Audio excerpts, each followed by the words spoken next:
तो बखैर दोस्तों, अस्सलाम वालेकुम। मैं होम्योपैथिक डॉक्टर नासिर खोखर।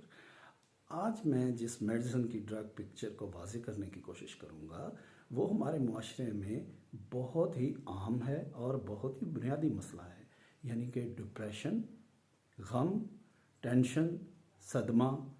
हर दूसरा शख्स जिससे भी आप मिलेंगे वो अंदर से किसी न किसी गम में मुब्तला है, वो अंदर से किसी न किसी परेशानी में घुलता जा रहा है।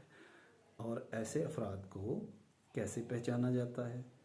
अगर ऐसे अफराद को आप 100 अफराद की लाइन में भी खड़ा कर दें तो बहुत ही आसानी से पहचाना जा सकता है।